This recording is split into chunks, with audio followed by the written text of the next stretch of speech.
Apple ने अपना new OS launch कर दिया। लॉन्च करते ही सोशल मीडिया पे क्रिटिसाइज करने लगे लोग इसे ना, उन्हें ये पसंद नहीं आ रहा है, इसमें काफी सारे इश्यूज हैं। और फिर न्यूज आती है कि एप्पल ने अपने उस डिजाइनर को जिसने ये बनाया है उसे फायर कर दिया है, जॉब से निकाल दिया है। और जो भी ये अपडेट अपने आईफोन्स में या मैकबुक्स में कर रहे हैं उन्हें लैग फील हो रहा है। तो इन सभी बातों की छानबीन हम करने वाले हैं, इसके पीछे क्या रियलिटी है सब देखेंगे। मैंने अपने आईफोन में, मैकबुक में, अपनी एप्पल कार प्ले में भी इसे रन करके देखा है। ये सब एक्सपीरियंस आपके साथ शेयर किया जाएगा। साथ के साथ इस न्यू यूआई को, इस तरह के Babli glass, liquid glass effect को फिग्मा में कैसे बनाए वो भी सिखाया जाएगा। चलिए थोड़ा सा एक्सपेरिमेंट कर लेते हैं मेरे आईफोन में कि ये किस तरह से दिखाई दे रही है, और मैकबुक में भी, और मेरे कार के इंफोटेनमेंट सिस्टम में भी। देखिए आगे बढ़ने से पहले ये क्लियर कर दूं कि जॉनयोंग फूक नाम से ये जो यूजर हैं इन्होंने ट्वीट किया था और ये 5 मिलियन 6 मिलियन इसके व्यू हो चुके हैं। ये एक्चुअल में एप्पल में काम करते ही नहीं है, जस्ट इन्होंने मजाक बनाया था iOS 26 का,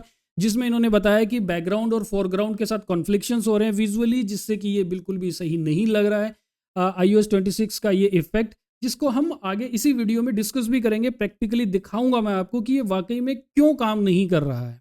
तो देखिए सबसे पहले तो यही देख लेते हैं, iOS में लाइट थीम मैंने की हुई है और ये कंट्रोल सेंटर के ऑप्शंस आते हैं। तो देखिए यूआई डिजाइनिंग में हम बेस्ट प्रैक्टिसेस में हमेशा पढ़ते हैं कि जो प्राइमरी एक्शन है वो क्लियरली दिखाई देने चाहिए। बैकग्राउंड या हेल्पिंग जो ग्राफिक्स वगैरह होते हैं वो ज़्यादा डोमिनेट नहीं करने चाहिए, और ये बिल्कुल उसका उल्टा हो रहा है। आप खुद देख सकते हो कि क्या हाल है इस iOS 26 का। अब कैमरा ऐप को देख लेते हैं। यहाँ पे फोटो, वीडियो, सिनेमैटिक को जो ऑप्शंस हम सेलेक्ट करते हैं स्लाइड करते हुए, तो यहाँ देखिए काफ़ी अच्छा एक क्लीन सा ग्लास का इफेक्ट है। ये ठीक है कि मिनिमल लग रहा है, दैट्स गुड, क्योंकि iOS हमेशा मिनिमल डिज़ाइंस को प्रेफर करता है। लेकिन अब यहाँ जाते हैं तो ये देखिए इसका क्या ही यूज़ है। आई डोंट नो कि एप्पल इससे क्या प्रूव करना चाहता है। ये मुझे किसी भी तरह से मिनिमल तो ज़्यादा नहीं लगा है। कितना बबली सा इफेक्ट आ रहा है, मुझे थोड़ा सा गेम जैसा कुछ ज़्यादा फील आ रहा है, गेम्स में ऐसा कुछ होता है। नेक्स्ट टॉगल बटन्स हैं, ये थोड़े से विड्थ में ज़्यादा किए हैं और मुझे अच्छे लग रहे हैं, कोई इशू नहीं है। नेक्स्ट चलते हैं। देखो अगर डार्क थीम है आपके मोबाइल में, जैसे मैं डार्क थीम प्रेफर करता हूँ, तो यहाँ पे देखिए अब आइकन्स के भी सभी के कलर्स चेंज हो गए हैं। एंड ये वाली जो फोरग्राउंड बैकग्राउंड वाली प्रॉब्लम है, प्राइमरी एक्शंस की विजिबिलिटी वाली प्रॉब्लम है, वो यहाँ पे डार्क मोड के अंदर भी स्टिल है। नेक्स्ट अभी नोटिफिकेशंस को देख लेते हैं। मैं स्क्रॉल कर रहा हूँ, इसमें व्हाइट कलर का टेक्स्ट लिखा हुआ है और बैकग्राउंड जो है वो भी व्हाइट है, तो यहाँ पे रीडेबिलिटी नहीं है, कंट्रास्ट नहीं है टेक्स्ट के अंदर। नेक्स्ट ये इफेक्ट काफी अच्छा है, आप देख सकते हैं जैसे ही कनेक्ट होने वाला होता है तो ये लिक्विड ग्लास, इसी वजह से भी इसे कहा जा रहा है। और थोड़ी देर पहले भी हमने स्लाइड करते हुए देखा था, तो वो लिक्विड ग्लास का इफेक्ट है। नेक्स्ट डायलर है। डायलर पे भी आप देख लो जो सर्कल्स दिखाई दे रहे हैं, हम यूआई में पढ़ते आए हैं कि कंसिस्टेंसी होनी चाहिए, एक जैसे ये सभी दिखाई देने चाहिए, लेकिन नो, यहाँ पे ऐसा नहीं है, क्योंकि बैकग्राउंड कहीं लाइट है, डार्क है, जो भी कलर्स आ रहे हैं, ये जो सर्कल्स हैं, बटन्स हैं, ये सारे उसी कलर के अंदर दिखाई दे रहे हैं। तो सबकी विजुअल्स जो हैं वो चेंज हो रहे हैं, तो कंसिस्टेंसी तो इसमें बिल्कुल नहीं रह रही। ओके अभी देख लेते हैं कि मैकबुक में किस तरह का अपडेट आया है। तो ये इसमें भी मैं डार्क मोड रखता हूँ, तो नीचे के आइकन्स आप देख सकते हो कैसे आ रहे हैं, और ऐप्स पे क्लिक करते हो तो कुछ इस तरह की विंडो हमारे सामने आती है, जिसके अंदर हमारे जो भी एप्लीकेशंस हैं वो दिखाई देते हैं। और सेटिंग्स में देखें तो यहाँ पे भी टॉगल बटन आप देख रहे हो, वो भी कुछ इस तरह से अलग ही वे में आया है। ऊपर के एरोज वगैरह हैं, ये थोड़ा थोड़ा डिफरेंस आया है, बहुत ज़्यादा डिफरेंस इसमें नहीं दिखाई दे रहा है। और जैसे ही ये टॉगल बटन ऑन ऑफ करते हैं तो इस तरह का यहाँ पे नोटिफिकेशन मुझे दिखाई दे रहा है, कनेक्टेड और डिसकनेक्टेड का। इसके अलावा कंट्रोल जो थे हमारे फ़ोन में थे वो कुछ इस तरह से यहाँ पे दिखाई दे रहे हैं। तो मैकबुक में तो फिर भी थोड़ा सा इजीली दिखाई दे रहा है, लेकिन iOS में ये काफ़ी ज़्यादा ग्लासी इफेक्ट के कारण जो बैकग्राउंड के साथ में मर्ज होके आ रहा है, ये बिल्कुल भी सही नहीं लग रहा है। लेकिन हाँ मैकबुक में ठीक लग रहा है, लेकिन इसके पीछे अगर हमारे पास कोई और बैकग्राउंड होगा, कलरफुल होगा या कंजेस्टेड सा होगा, तो यहाँ पे भी प्रॉब्लम आ सकती है विजुअली। नेक्स्ट मेरी गाड़ी के अंदर देख लेते हैं, जो इंफोटेनमेंट सिस्टम होता है उसमें भी एप्पल कार प्ले होता है, तो वहाँ पे भी कुछ चेंजेस आए हैं, बहुत ज़्यादा मुझे नहीं दिखाई दिए। ये देखो एजेस जो हैं वो यहाँ पे क्लियरली दिखाई दे रहे हैं, यहाँ सेटिंग के आइकन पे भी दिखाई दे रहे हैं, तो जो भी बैकग्राउंड है उसी कलर में एजेस दिख रहे हैं, तो हर आइकन पे अलग अलग दिख रहे हैं। सेटिंग्स में चलते हैं। सेटिंग्स के अंदर ये थोड़ा लैग कर रहा है, क्योंकि ये मैं डेवलपर मोड पे हूँ, राइट। तो टॉगल बटन यहाँ पे भी वही सेम है, काफ़ी अच्छा दिखाई दे रहा है, नो डाउट। और अगर म्यूज़िक ऐप में चलते हैं iTunes में, तो यहाँ पे भी हमें लैग देखने को मिल रहा है। और ओवरऑल यहाँ मुझे कुछ भी ऐसा दिख नहीं रहा है। ऊपर लाइब्रेरी, प्लेलिस्ट और ये जो ऑप्शंस हैं इनमें अपडेट हुआ है। ये थोड़े से जो इफेक्ट मैंने दिखाए थे अभी आपको iOS में, उसी तरह के इफेक्ट्स यहाँ पे भी शो हो रहे हैं। नेक्स्ट है मैप को देख लेते हैं। तो ये एजेस जो देख रहे हैं आप, ये काफ़ी बबली सी एजेस हैं और ये नो डाउट अभी का अपडेट के साथ में आई है, ये धीरे धीरे आ रहा है। ओके, तो यहाँ पे मुझे कुछ ऐसा ग्लास इफेक्ट या कुछ नहीं दिखा है। मे बी ये कुछ और अपडेट्स आएंगे उसके बाद से एप्पल कारप्ले में भी दिखाई देने लगे। आप भी इसे इंस्टॉल करके देख सकते हैं। डेवलपर वर्जन अभी अवेलेबल है। ऑफ कोर्स जब डेवलपर वर्जन आप इंस्टॉल करते हैं तो रेडी रहिए, उसमें काफ़ी सारे इश्यूज आपको फील हो सकते हैं, कुछ इस तरह के ग्लिचेस भी मिलेंगे, अदरवाइज लैग होगा या इसके अंदर कुछ फीचर्स होंगे जो सही से मे बी काम भी ना कर रहे हैं। तो ये देखने के लिए कि ये किस तरह से बनाया गया है, मैं आपको कंपैरिजन दिखा देता हूँ। ये है मेरे ही आईफोन का एक स्क्रीनशॉट जो इन कंट्रोल्स के लिए है, और ये है फिग्मा में बनाया हुआ प्रॉपरली यही सेम इफेक्ट। तो आप कंपेयर कर सकते हैं दोनों को, सेम तरह का इफेक्ट बना है। ओके, लेकिन इसके लिए काफ़ी मेहनत लगती है। बहुत सारे इफेक्ट्स हैं, शेडो इफेक्ट्स हैं, इनर शेडो इफेक्ट्स हैं, वो सब इस पे इम्प्लीमेंट करने पड़ते हैं, तब जाके कुछ इस तरह का डिज़ाइन बनने लगता है।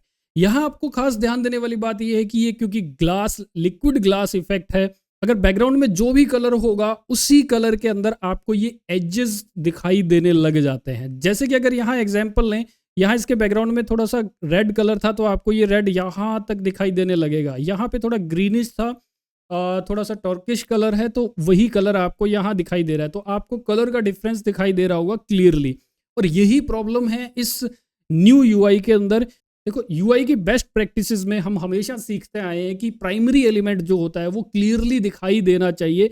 अदर जो सपोर्टिव इफेक्ट्स या बैकग्राउंड्स होते हैं वो ज़्यादा डोमिनेट नहीं करने चाहिए। अब यही प्रॉब्लम इसमें भी आ रही है। इसी से रिलेटेड ये ट्वीट भी किया गया था जिसमें स्पेशली इस बात को हाईलाइट भी किया गया था। तो यहाँ पे आपको इस यूआई के अलावा बैकग्राउंड भी क्लियरली आर पार दिखाई दे रहा होता है। इनफैक्ट वो ब्लर होके दिखाई दे रहा होता है। तो वो शार्पनेस जो होनी चाहिए यूआई के अंदर वो नहीं दिखाई दे रही होती है। अब खैर ये बना ही दिया है तो अब हम फिग्मा में तो बनाएंगे ही।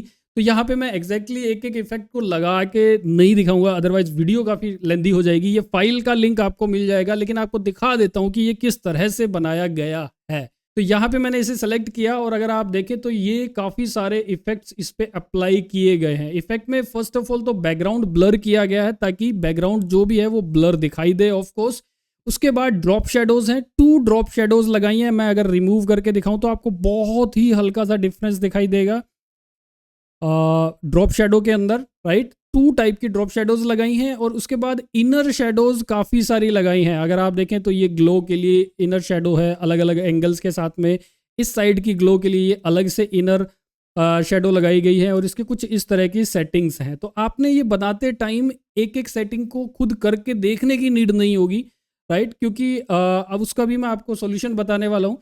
जैसे कि अगर आपने कोई भी एक शेप ले ली है, ये आप शेप ले लेते हैं, तो जस्ट अगर आपके पास ये फाइल है तो आपने कंट्रोल ऑल्ट सी प्रेस करना है और जिस शेप पे इफेक्ट डालना है कंट्रोल ऑल्ट और वी प्रेस कर देना है, तो आपका यहाँ पे ये इफेक्ट आ जाएगा। आप जहाँ पे भी रखेंगे देखिए आपका वो बटन रेडी हो चुका है, राइट। जस्ट आपने ये समझना है कि ये कैसे बनाया गया होगा। अगर इन केस आपको कुछ इसमें अपडेट्स करनी पड़े तो आप इजीली कर सकें। इसी तरह से आप देख सकते हैं कि हमारे पहले के यूट्यूब के ट्यूटोरियल्स में फिग्मा में आपने इसी तरह की ऐप को डिज़ाइन करना सीखा था। तो उस पर अगर हम ये लिक्विड ग्लास इफेक्ट डाल देते हैं तो वो कैसा दिखाई देगा, ये देखिए कुछ इस तरह से वो दिखाई देने वाला है। यही इफेक्ट हम यहाँ से कॉपी करके किसी एक बटन पे लगाते हैं। ये देखिए ये इफेक्ट लगा दिया है। तो अभी जो भी बैकग्राउंड है उसी बैकग्राउंड से रिलेटेड हमें यहाँ पे कलर भी दिखाई देने लग गया है। यहाँ पे सेम इफेक्ट में ये कलर दिखाई दे रहा था, यहाँ पे ये है। तो देखिए ये इफेक्ट तो देख लिया आपने, तो यहाँ पे विजुअली तो ऐसा दिखाई दे रहा है, लेकिन आपको मैंने यहाँ पे कुछ इस तरह का और ज़्यादा रियलिस्टिक लिक्विड ग्लास इफेक्ट दिखाया था। अगर कुछ हद तक इस तरह का भी आप बनाना चाहते हैं तो यहाँ पे एक और मेथड भी है जिसमें मल्टीपल लेयर्स यूज करनी पड़ेगी बटन्स के अंदर या शेप्स के अंदर। तो यहाँ आप देख पा रहे हैं, ये देखिए कितना अच्छे से बैकग्राउंड वाला जो टेक्स्ट है वो इस तरह से ट्रांसफॉर्म हो रहा है और ज़्यादा ये ग्लासी इफेक्ट दे रहा है, लिक्विड ग्लास जैसा इफेक्ट ये दे रहा है, ये देखिए, राइट। और ये थोड़ा सा डार्क बटन है, इसमें भी देखें तो कुछ इस तरह का इफेक्ट हमें देखने को मिलेगा और ये प्योरली फिग्मा के अंदर पॉसिबल है। लेकिन जो यहाँ देख रहे हो अभी जितना बबली सा दिख रहा है और बिल्कुल क्लीन क्रिस्टल क्लियर जैसा सा कुछ डिजाइन हमें दिखाई दे रहा है, यहाँ पे इफेक्ट भी दिखाई दे रहा है एजेस पे, ये अभी तक तो पॉसिबल नहीं है जब तक मैंने वीडियो बनाई है। मे भी कोई ट्रिक इसका भी निकाल लिया जाए या फिर फिग्मा कुछ इस तरह का इफेक्ट बाय डिफॉल्ट हमारे फिग्मा में डाल दे। ओके, तो ये कैसे बनाया, देखिए यहाँ पे क्या था कि एक सिंगल ही लेयर थी और उसी के अंदर ये सारे हमने इफेक्ट्स लगा दिए थे एक सिंगल लेयर में, तो थोड़ा वर्क करना इसमें ईजी हो जाता है। लेकिन यहाँ पे क्या किया है मैंने, देखिए यहाँ पे एक बैकग्राउंड मेन बटन तो है ही, उसके अंदर एक और शेप ली है मैंने और उसके अंदर एक और शेप ली है, तो इसी को ही मैंने कन्वर्ट किया है यहाँ पे, राइट। तो बैकग्राउंड जो पूरा एक मेन बटन का कंटेनर है उसमें देखेंगे तो यहाँ पे मैंने फिल किया है और बहुत सारे इफेक्ट्स भी इस पे अप्लाई है। लेकिन अंदर जब जाते हैं तो ये वाला जो इनविजिबल जैसा आपको दिखाई दे रहा है एक्चुअल में, इसमें भी इफेक्ट लगे हैं। लेयर ब्लर का लगा है, अगर मैं इसको रिमूव करता हूँ तो आप देखेंगे कि ये देखो एक शेप है प्रॉपरली, और बैकग्राउंड ब्लर के अंदर मैंने ये देखिए प्रोग्रेसिव वाला ब्लर लगा है। तो प्रोग्रेसिव ब्लर में क्या होता है कि सारा एक साथ ब्लर ना होके ऊपर से नीचे की तरफ थोड़ा अलग ब्लरनेस सेट हो जाती है। तो जो भी एज दिखाई दे रही थी हमारी, ये स्ट्रोक दिखाई दे रहा था, उसे मैंने ब्लर कर दिया है, तो कुछ ऐसा इफेक्ट दे रहा है ग्लास जैसा। और जो अंदर है बिल्कुल ये वाला, इसके अंदर थोड़ा सा ट्रिक किया है मैंने। देखिए ये कैसे काम करता है। लेयर ब्लर का तो आपको पता है, यूनिफॉर्म लेयर ब्लर मैंने इसमें लगा दिया है। अगर मैं इसको रिमूव करता हूँ तो एक सेकंड, यहाँ नहीं दिखेगा ये यहाँ पे विजिबल होगा। तो ये है, इसमें लेयर ब्लर रिमूव करता हूँ तो देखिए ये ऐसे हो रहा है, तो लेयर खुद ब्लर हो रही है जिसके अंदर टेक्सचर और बैकग्राउंड ब्लर भी लगा है। यानी लेयर भी ब्लर हो रही है खुद भी और बैकग्राउंड को भी ब्लर कर रही है, लेकिन ब्लर के अंदर हमने एक टेक्सचर भी ऐड कर दिया है। तो वो क्या है टेक्सचर, ये देखिए।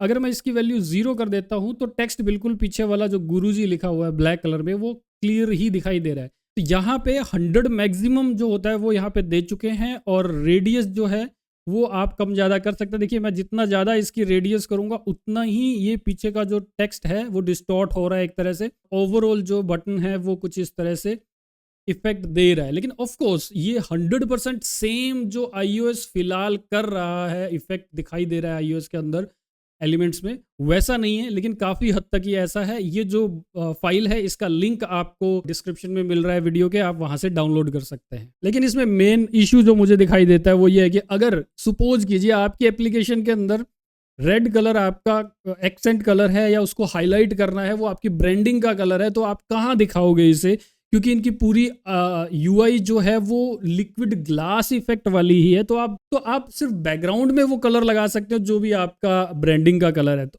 एंड लेट्स सी, हम इसे और एक्सप्लोर करेंगे। ये iOS मैंने आज ही इंस्टॉल किया है तो इसे थोड़ा सा और एक्सप्लोर करूंगा मैं, एंड आई होप कि एक नई वीडियो के अंदर इसे पूरा डिटेल में हम समझेंगे। तो वीडियो में कमेंट करके आप भी बताएं कि क्या ये यूआई जो न्यू बनाई है ग्लास लिक्विड इफेक्ट है आपको पसंद आ भी रही है या नहीं।